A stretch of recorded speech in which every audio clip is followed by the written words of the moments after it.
When God operated with Adam, the spirit functioned with a family. But when Cain killed Abel and Seth was born, the spirit now began to choose a lineage. Because of that, the spirit passed through a lineage and highlighted upon a people. Follow me carefully.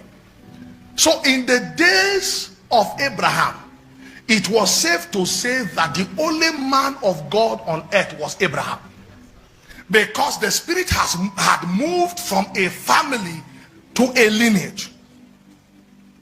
The spirit did not function anymore with the family of Cain.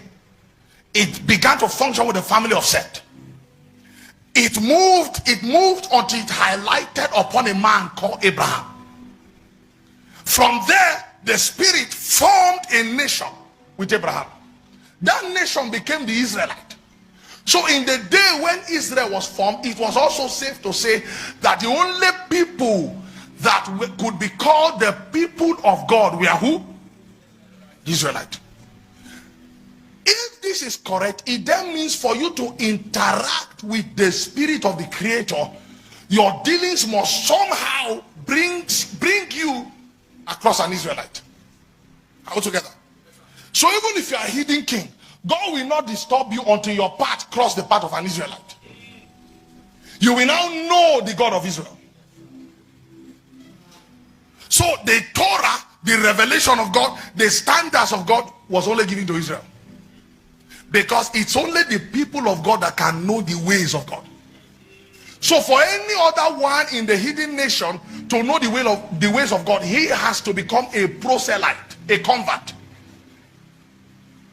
But guess what happened? When that same spirit now met Jesus, the corn of wheat fell to the ground. And the same spirit that only operated with the Israelite was now released upon the whole world, confirming the prophecy of Joel. This is where we close now. Follow me. What did Joel chapter 2:28 say? Follow me. It shall what? I will what? My spirit upon what? Do you understand that, Elisha? Did he say all Israelite? Did he say all Christian? He said what? Oh, all flesh, including the guy drinking beer. Are we together? So, including the guy drinking beer, right? Including the prostitute. Now, watch this. He did not say, I will pour out my spirit into all flesh. He said what? That's dominion.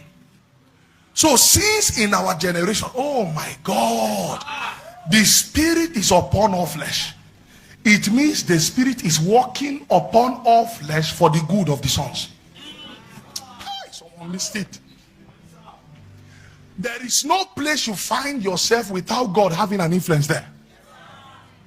Even if they kidnap you today, if you are a son of God, the spirit will be upon all flesh for your sake. All flesh. The spirit is in you, but he is upon that boss that hates you. When he comes and he wants to fire you, government will change his mind. The Bible said the heart of a king. Just when they say they want to do that thing to drown you, the spirit upon all flesh will make all things fall for your good.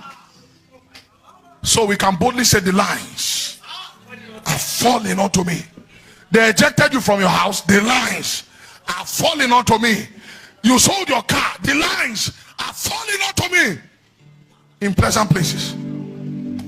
So now how do you walk with this reality? As we stand up and pray, he said, trust in the Lord with what? Someone say, God has got me. Say, God has got me. Stand up, stand up, stand up.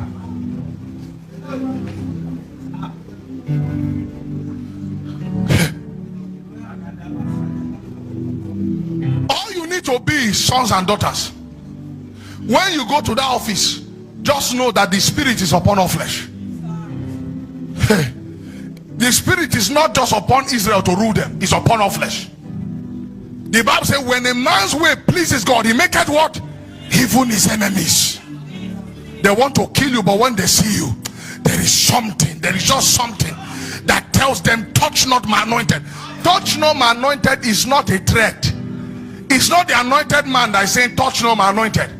It's the spirit rebuking kings for their sake. In a lot of this situation, the anointed may be wrong, but the spirit of mercy. And guess what? Anyone that obeys the spirit to do that for the anointed man, guess what? A blessing comes upon them. But anyone that disobeys the spirit to move like that against the anointed one, even though he may be right, a curse from the Lord will come. I'm telling you how spiritual things work. For some of you, you are going through your toughest seasons yet. One thing I want you to leave here with today is that the spirit is upon all flesh for my sake. How do you become a partaker of this economy? Let the spirit which is upon be inside you. The word cannot receive does not mean the spirit is not upon the word. He said the spirit cannot receive it inside because it neither sees him nor know him. However, the spirit is described as a wind. So the fact that you don't see it does not mean it is not working. Someone, the one prayer point we need to pray is that I come into spiritual enablement. See, you must make this prayer as a Christian. You are owing, there's debt everywhere, there's trouble, your landlord is on your neck. I come into spiritual enablement. There is someone somewhere that God can use to lift his body. Make a prayer.